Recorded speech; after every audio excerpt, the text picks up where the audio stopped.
Ahoj, asi si ještě neslyšel o indie animační sérii. Amazing Digital Circus! A já to chápu. Je to anglicky a já se ti to YouTube nedoporučil, ale to nevadí, stačí se na to kouknout. Někde v komentářích.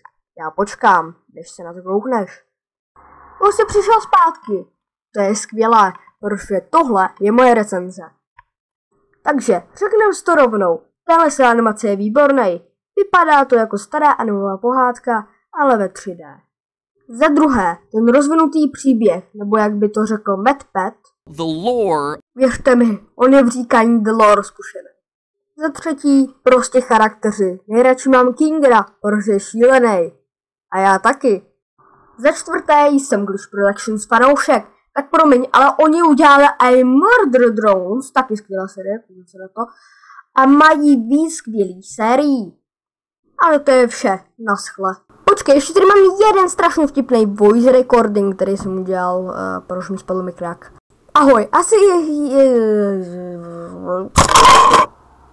a až teď, naschle.